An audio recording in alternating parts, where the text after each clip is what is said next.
turning away. This is Brother Raj with Victory 180. दूर चले जाना। मैं हूं ब्रदर राज, विक्ट्री 180 में। Listen to the word of God. आइए परमेश्वर के वचन को सुनते हैं।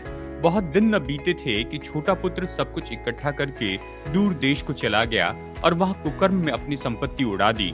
जब वो सब कुछ खर्च कर चुका तो उस देश में बड़ा अकाल पड़ा और वो कंगाल हो गया। इसलिए वो उस देश के निवासियों में से एक के यहाँ जा पड़ा।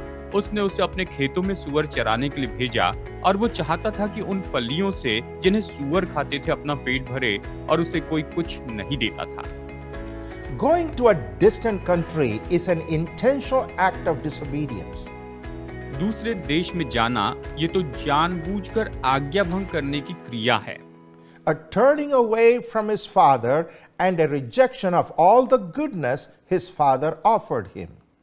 वो तो परमेश्वर से दूर चला गया और उसके पिता ने जो कुछ भी भलाई उसे दी थी उससे वो फिर गया, उससे वो दूर चला गया। He wastes his money in shallow, self-indulgent life that left him penniless. और वो तो अपनी मर्जी का जीवन जीने लगा जो कि उथला जीवन था, और उसके कारण वो बिना पैसे का रह गया। He was forced to take a job taking care of pigs, which is a despicable job for a Jew. हालांकि ये तो अपमानित करने वाला काम था एक यहूदी के लिए कि वो सूअरों को चराने का काम करे, और जबरदस्ती उसे वो काम करना पड़ा। Bankrupt, abandoned, eating what pig ate was a new low in his life.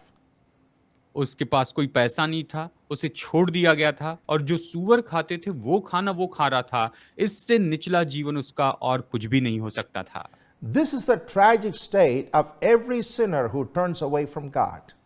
ये तो ऐसी बुरी दशा है उन हर एक पापियों की जो परमेश्वर से दूर चले जाते हैं, And every rebellious Christian who rejects the love of the Heavenly Father.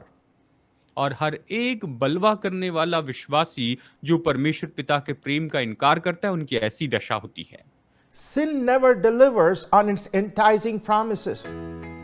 जो पाप है वो लुभावने वाली प्रतिज्ञाओं से हमें कभी छुटकारा नहीं देता। Instead of freedom, it brings slavery. और आजादी के बजाय ये तो गुलामी लेकर आता है। It takes you where you don't want to go. आप जहां पर नहीं जाना चाहते हैं वहां पर ये आपको लेकर जाता है। Leaves you wasted and empty. आपको पूरी तरह से बर्बाद और खाली करके छोड़ देता है। Only God through His power can deliver us from sin and its enslavement. केवल परमेश्वर ही अपने अनुग्रह के कारण हमें पाप से और उस पाप की गुलामी से छुटकारा दे सकता है। Our Heavenly Father is ready to forgive us. He's calling us home. हमारे स्वर्गीय पिता हमें क्षमा करने के लिए तैयार हैं और वो हमें घर में बुला रहे हैं।